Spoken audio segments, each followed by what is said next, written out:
Hey everyone, Kevin here. I wanted to do the next video here in the hymn playing course. We're just about finished up with this, but I have a couple more things I want to talk about. So I wanted to talk today about how to play invitation style. It is common to have at the end of the service an altar call, or what we might call an invitation, that gives folks opportunity to respond to the sermon that's been delivered. And I understand this may be different in different denominations, but in the Baptist denomination, independent Baptist denomination that I'm used to, this is very common. There'd be somebody singing and music playing to give folks an opportunity to come to the altar and either be saved or respond, for believers to respond to the message, give their lives to Christ, whatever the case might be. So obviously a very sensitive time, and you want to tackle this a little differently than you would the congregational hymn playing. So this is not going to be your upbeat, bouncy, dun dun dun dun octave chord style. A lot different, and really, in a sense, a lot simpler. What I really want to do today is just show you some options as far as different styles you can use for invitation. Just give you some tips on how to handle the invitation time, some things to keep in mind, as well as tips, techniques, ways that you can play the invitation song.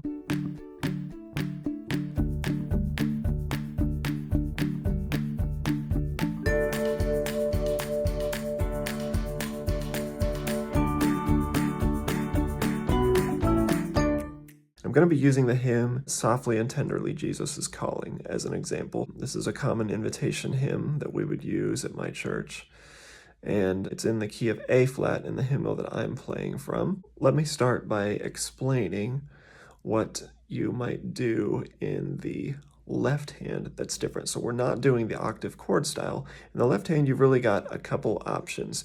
You can either do block chords, or you can do broken chords. Let's start by showing you how you might do the block chord style. Okay, so here's my hymn. You see we're in the key of A flat, softly and tenderly Jesus is calling. And if I want to play this in block chord style, I'm going to keep a couple things in mind. First of all, in general for the invitation, I like to start in a high register. This is one of the things that we'll talk about throughout this video, just using different registers of the piano. You can do this in your regular hymn playing, but especially during the invitation, it can help to just give some variety. Sometimes the invitation, if there's a lot of people responding, or if the Spirit is leading that way, the preacher might extend it for quite a long time. And so you could just play it the same way over and over and over again, but I like to have a little bit of variety just to make things a little bit different, keep things moving forward. So I'll change where I'll play some in a high register and some in a low register, and I'll show you some of that. So right now, let's say if we were going to play just a block chord pattern in our left hand, I would do this. In my right hand, I'm not even going to play the alto note. I'm just going to play the soprano note in my right hand. So just, I'll take it up here to this higher octave. So we've got middle C right here. I'm going to go a couple octaves up.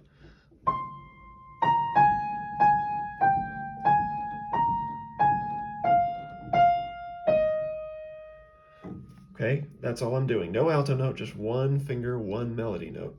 And then underneath that, I'm going to play in my left hand a block chord, and I'm actually bringing this up here, the octave again, middle C is down here. I'm bringing this into the octave above middle C.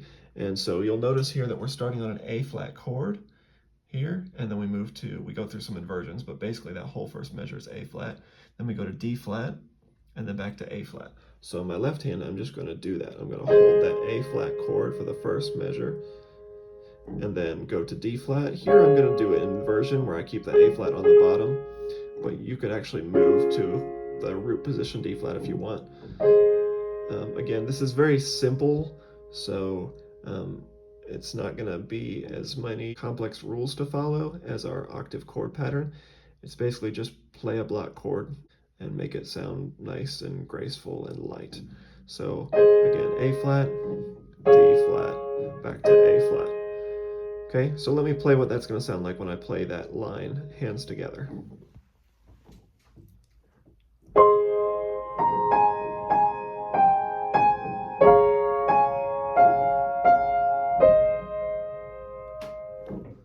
Okay, so you notice that had just this very light, gentle touch to it, kind of draws you in. And that's the idea with this. We want to be very sensitive. We're not banging on the keys here. We're not doing this big, grand, majestic style of playing. Nothing upbeat, just nice and gentle and soft. I mean, that even matches obviously the title of this song, Softly and Tenderly.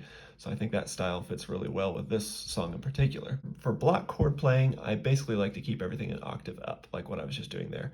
You can do it in the octave it's written, but block chords to me sound a lot better higher up on the piano. And again, the reason for that is, as I think we've talked about before in this series and some of the earlier videos, the lower you get on the piano, the farther apart you need to keep your notes. If I'm playing an A flat chord here, it sounds a little muddy. If I play it way down here, that sounds really, really muddy. So if I bring it up here though, I can play that and it sounds very natural because we're in that register. Once you kind of cross above middle C, you can play those triads 1, 3, 5 without them sounding that bad at all. Really, this whole register around middle C and up, you can start playing notes a second or third apart. So I like to just keep that nice and light, one single note in the right hand, just some block chords, some triads, maybe inverted triads in the left hand. Not a whole lot of movement, and that's on purpose to make it very, very, very simple in texture. I did want to say one other thing you could do with that instead of just playing a triad is you might even do some seconds. So I might add in the middle of this A flat chord, I might do my add 2 chord, which adds in that B flat, and play that softly and tenderly. It's got a nice sound to it as well. So you can do that in the left hand also, and again, that's another reason why I might bring it up into this higher register, because then I've got this cluster of 3 notes together, which down here is not going to sound very good. So I bring it up in the higher register for that reason. So that's the block chord style. Very, very simple, hopefully pretty self-explanatory. And you can kind of experiment with that and find what voicings, what registers work best for different songs and different keys. What we're going to spend the rest of our time on today is the broken chord pattern in the left hand. And this is familiar to you. If you've played any kind of accompaniment or slow style, ballad style song before, you actually probably are familiar with this, because this is very common to write left hand this way. And what I'm talking about with broken chord is taking a chord like that, and then you spread it out over the keys, and instead of playing everything at once, you kind of arpeggiate your way through them. And it almost always starts with a 1, 5, 1, or a 1, 5, 3, or 10, I guess this would be, because it's a high 3.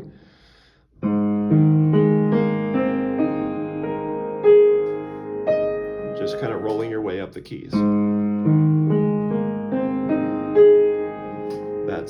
That's the pattern. So you play that, and then in the right hand you can play just what's written, usually the soprano and alto notes together, or you might actually do some octaves, some empty octaves, some octaves with just one note in between them, or some filled octaves like we talked about with the full octave right hand pattern. You can do all of the octaves with those 2 harmony notes in between them, the alto and tenor, because that spread out left hand sound gives you a lot more support underneath it. At the beginning, when we were just doing the block chords, that's a very thin sound on purpose, and so that's why on top of it I only do 1 note, just the melody note, because this is such a thin sound, left hand, that it can't really support a lot of big right hand patterns. But when you start spreading out this broken chord pattern, that covers so much ground and gives a lot of warmth and depth to it, and it's got such a full sound that you can do a lot more with your right hand. You're still not going to play loud, but you might be able to do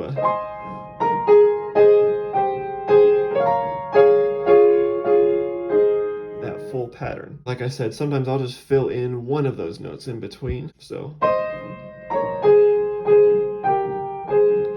right now, I'm just using my second finger. I'm not doing both notes in the middle. I'm just doing one. Or I can fill in the other one if I want to. So I started there with the E flat.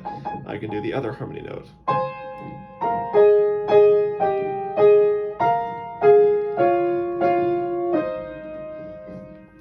Really, whatever's your preference there. So that's the right hand if you want to use octaves, or you can just do, like I said a minute ago, what's written.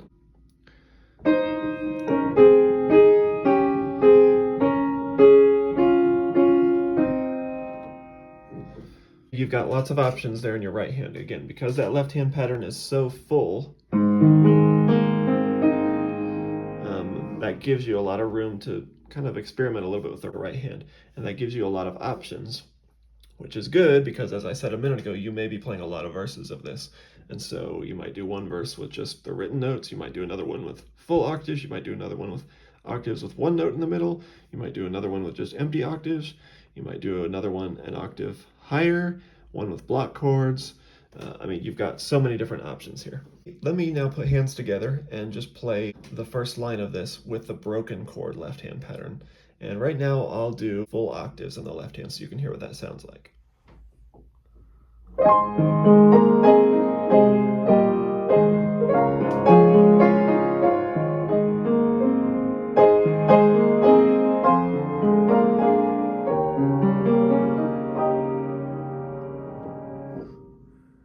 Okay, so hopefully you noticed that full sound there, that I was able to play with the right hand those full octaves, but it still sounded nice and full because I had this wide spread in my left hand because of that broken chord that kind of spreads over that bottom half of the piano into the middle section. And I did try to follow the inversions that are written in the hymnal. So like I did the beginning there, softly and tenderly. I had that C, B flat, A flat, because that's what's written in the hymnal on the word tenderly. So I do try to follow the bass notes when I can, even when I'm doing that broken chord pattern. It would not have been the end of the world if I had just kept that A flat chord rolling.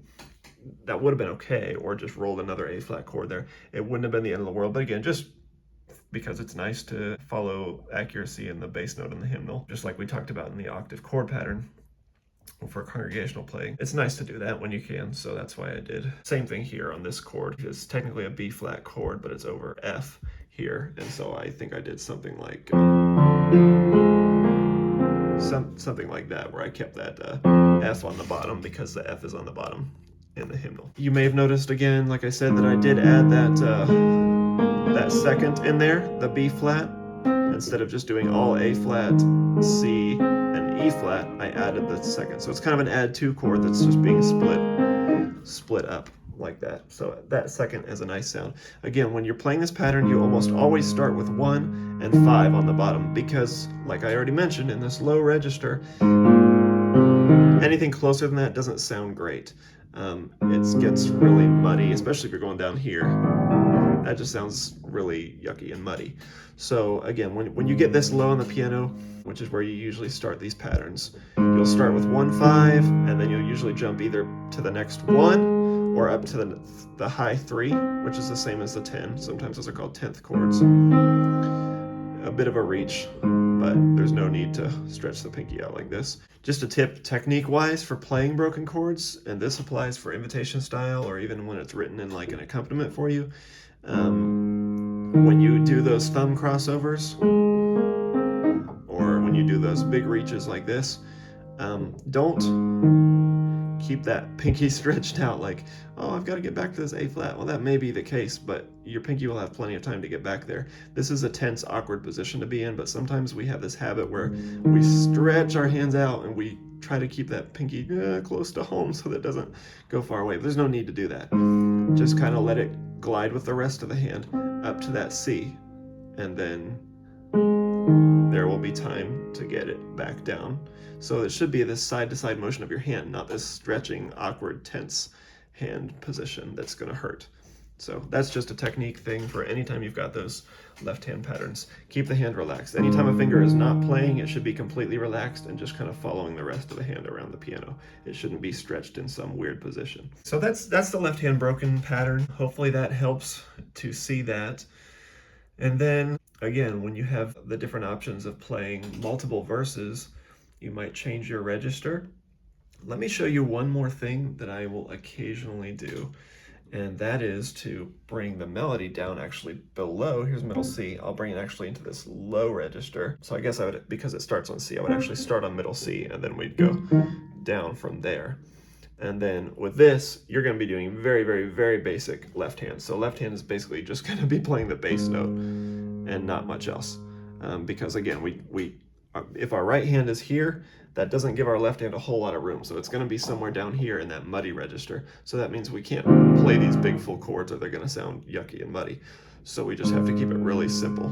Our right hand is kind of limiting our left here, but it can give us a nice sound. Because this is such a warm register of the piano, this right below middle C octave here, that can sometimes give some warmth and variety. If you've been playing this bright, high sound, soft melody, if you bring it down in here, it can kind of give it some warmth.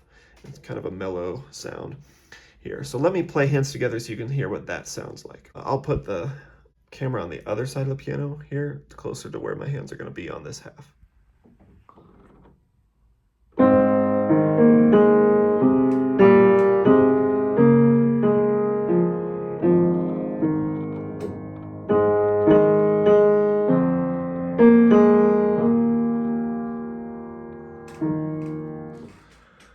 Okay, so hopefully that made sense. There wasn't a lot rhythmically going on. I was kind of just holding out a lot of chords and just playing the melody on top of that. But again, it just gives it a nice, warmer, mellow sound to give some variety. I want to finish off then by kind of playing all 4 verses of this as if I was playing in an invitation, just to show you what I might do for variety.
Okay, so that's pretty much it for today. Hopefully that helps you to see some varieties in invitation style playing, give you some ideas on what you can do for different verses to keep things nice and light and simple, and yet have this nice drawing invitational sound to it. You're going to have to be aware of some things during the invitation because that time is so crucial and so sensitive. You've kind of really got to be on your A game as far as really being aware of what's going on.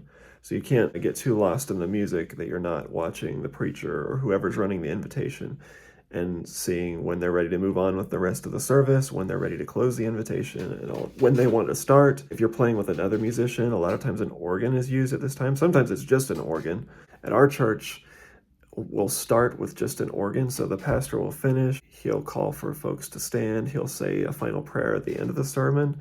And once he starts that prayer, that's kind of the cue for our organist to start playing the invitation song. And then once the pastor finishes the prayer, that's when he makes the call for people to come forward to respond. And he kind of gives the nod to our music minister to start singing. And when he starts singing the invitation, that's when myself and the other pianist, we start joining the organist and playing the beginning of the verse. So again, your church is probably going to do that differently. So you need to know what's going on and be aware of what the preacher wants, what the song leader wants to happen during that time. So you can know when to start, how to start, when to end. As far as ending goes, you'll need to be aware that the preacher or whoever might come to the pulpit and end the invitation when you're in the middle of a verse. So you might not necessarily be at the end of a verse. So if you are not on your tonic chord or your one chord, you need to get there and end it. And I'm not saying like drop whatever your chord you're on, like a hot potato. You don't want it to be too disruptive, but just finish whatever measure or whatever you're on and then just play a simple progression that will get you nicely back to your one chord. If you can go straight to it without sounding weird, go ahead.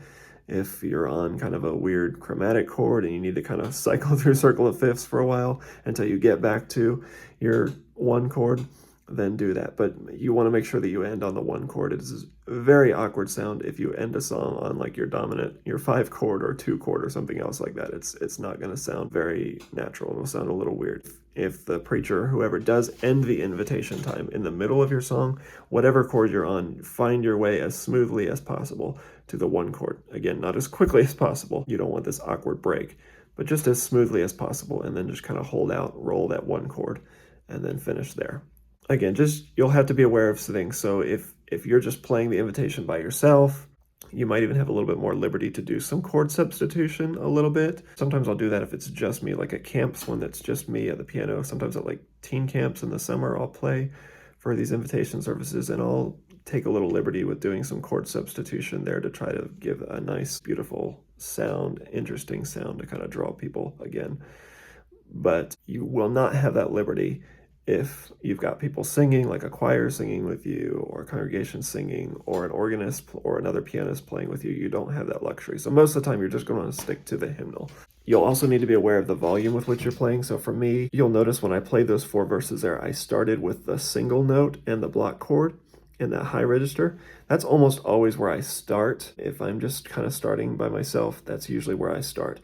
And there are some services that I'll start playing and I'll play several verses while the preacher is giving the invitation. And then when he turns to the song leader for the song leader to start singing, or in the congregation to start singing with them or whatever, that's when I might switch to the broken chord pattern and make things a little bit more full, start using octaves, because that's when I feel a little bit more liberty to add some volume. When it's just that gentle time of invitation, heads are bowed, people are praying, people are coming to the altar, the preacher is kind of gently, silently pleading with people. That's a time that I don't want to be doing this big, huge pattern usually. So I'll keep it very simple, very light, usually in the high register, single notes in the right hand, block chords in the left, until the song leader or the congregation or both start singing along. And then I might switch to a more full pattern with the lower broken left hand pattern, octaves or something else in my right hand.